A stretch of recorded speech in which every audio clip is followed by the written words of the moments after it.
The national media, they can't stop. They can't help themselves. They cannot help themselves. Aaron Rodgers is catnip to them. They're willing to frame stories falsely and incorrectly and lie. And it's not an intentional one, but it's to fit their narrative, whatever that narrative in regards to Aaron Rodgers is. Because there's a great article out of Sports Illustrated. Why the Vikings are betting on J.J. McCarthy. This is a very long piece. It's a very good piece. It goes into almost play-by-play through OTAs and mini camps, his progression to the point where he was vying for the starting job before the season started and before his injury. The Raiders game was just one more piece in a growth moving forward from that point. This wasn't, they're not betting on someone they haven't seen. And that's part of this that I'm going to go into here with this Colin Cowherd thing, that they act as if they haven't seen him ever before. Well, if we don't see him in OTA, well, they have seen him in OTAs and minicamp before the injury, and they have seen him after the season in the building almost every single day, starting at the end of the season. But as we go through this article, what I want to bring up most importantly is that the Minnesota Vikings did not reach out to Aaron Rodgers. They did not reach out to Aaron Rodgers. Aaron Rodgers reached out to the Minnesota Vikings. In this piece, it says right here, which is where Rodgers entered the equation. When the four-time MVP reached out to the Vikings. When the four-time MVP reached out to the Vikings. When the four-time MVP reached out to the Vikings with the idea of a one-year run at a Lombardi and trying to be a willing mentor to McCarthy because he's been such a great mentor everywhere else he's been, the team felt it had to listen. You do your due diligence and you listen. But when you have national framing the way they did, the way they have, such as on the Colin Cowherd show, I'm just going to play a few seconds of this so you can see what their framing is. John Middlecoff, former NFL scout. All right, let's do a little NFL. The draft is coming up in a couple of weeks. So I was sitting with a Packer fan the other night having dinner. My wife and I were with some acquaintances in Chicago, and they were talking about Aaron Rodgers. And two people at the table said, "Well, why hasn't he signed?" And I said, "Well, I think Aaron deep down knows Pittsburgh's fool's gold. DK Metcalf, George Pickens, a lot of drama. They can't get their O-line right. They lost Najee Harris and their left tackle. I don't know if the offensive coordinator is Aaron's type of guy. So I think Aaron, if he thought Pittsburgh was the deal, he would sign with Pittsburgh. And my take on Aaron is he really wants to sign with Minnesota. And Minnesota right now has kind of bounced around and been a little ambiguous with J.J. McCarthy injured. Been ambiguous with J.J. McCarthy's injury. That's what he was going to say. And through this, they come from the point of view that the Vikings have been interested in Aaron Rodgers, not the other way around. I'm going to drop another bit about that here shortly. But this is Kevin O'Connell from the owners' meeting just a couple weeks ago. Had these guys been listening, they might have heard. A lot of these additions feel like you are really building the best type of offense that you can have a quarterback to operate. Yeah. That someone feels comfortable in that. So what have the conversations been like this offseason when it came to the quarterback position? Yeah, I think we've, the conversations going into this offseason were tied directly to last offseason when we went out and got Sam Darnold. We really believed in him, putting him in our systems that we could see a great version of Sam Darnold. And he went out and won 14 games. But with that was identifying that young player, identifying that guy in the draft picking at a place we didn't expect to be picking anywhere near anytime soon, near that top 10, and we're able to select J.J. McCarthy. And that plan was, a two-part process that led us right into 2025. Now, there's always going to be things you evaluate from a standpoint of being a really notable destination for quarterbacks. There's going to be guys that want to maybe come play for you at different stages of their career. Guys who want to come and play for you at different stages of their career. Sounds like he's saying that people will want to approach you, like it says here in this article that was just cited, when the 4-time MVP approached the Vikings. Whether that's a future Hall of Fame quarterback or a guy coming off of a successful season somewhere else, or maybe even a former guy that you've had at one point or another. You got to analyze everything. You've got to analyze all the potential ways of making your team better, but never straying too far away from. That's a big plan we started in 2024, and we feel very good about it. JJ's in a great spot health-wise, and now it's about us going to work and doing our jobs as coaches, me being side by side with JJ through that development process, which, Tatum, that I care so deeply about, and we've got to go to work and make it come to life.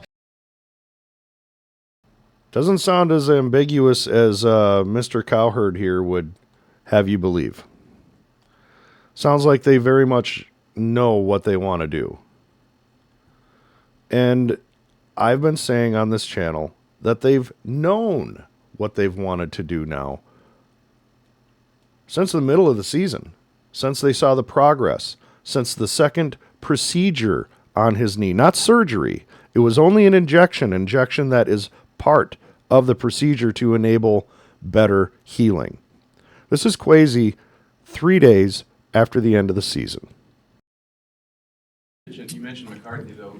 I mean, from a physical standpoint alone, like, where is he at, and like, how can you kind of think about what he might do until he's at that point? Yeah, he's on the field, throwing and training. I try and go get a walk in before I talk to you guys, so I don't talk as quickly. That's what people tell me. I talk a little quick sometimes. So I was in there, and he was actually in there doing some, those cool quarterback thrusty things that Dak does. With weights, he was in there doing them. He looks great. He's excited. You talk about a kid who's just obsessed with football and loves being around the game. So we're excited about what we have in him. We're excited for this offseason for him. It's a big offseason. And then, we'll continue from there. So we know he's been working out literally the day after the season. And Colin, and continue on here real quick. And like you said, Kevin O'Connell, I think he said at the owners' meetings that two things can be true. We believe in J.J. McCarthy, and we'd also not be doing our job if we weren't showing interest in Aaron Rodgers. Right. Well, they get a tryout period, at least physically, how it's going to look with J.J. McCarthy and OTA. So if you're Rodgers, it's like, well, what is Pittsburgh going to do? Even if Shedeur Sanders falls to them, they still wouldn't be interested in bringing me in. They want to win next year. Shedeur doesn't guarantee that, right? So he actually has a weird amount of leverage. How the hell would he do that? He's half the quarterback he used to be.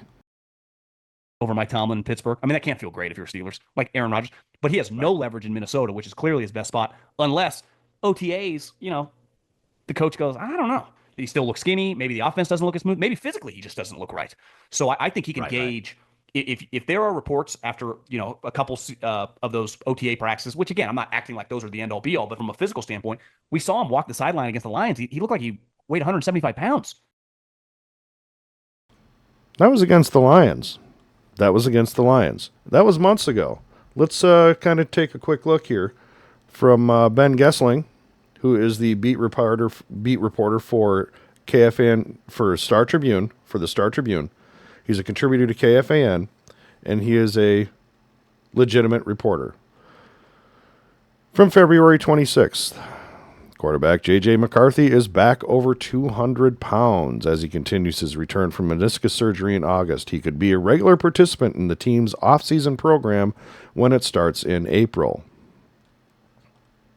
So we have a legitimate reporter already telling us that he's back over 200 pounds. That takes care of John Middlecoff's ignorance, and ignorance meaning without knowledge, that he's already back over 200 pounds. And this is at the Super Bowl. This is Kevin O'Connell talking about the health of J.J. McCarthy then. And that's then, not now. But now you talk about J.J. McCarthy, and nobody was more excited about bringing J.J. to Minnesota than me. Love everything about his makeup, the success he's had everywhere he's ever been, and he's healthy now. Right. He's going to have a great offseason. Right. So we know his journey is well underway in Minnesota, and we're really excited about it. He's healthy now, and his journey is well underway in Minnesota. So you have Kwesi, 2 days after the season, saying he's working out. You have Kevin O'Connell in an interview with Mike Florio saying he's healthy. The words, he's healthy. Those very words, he's healthy. I almost feel like I need to go back on that.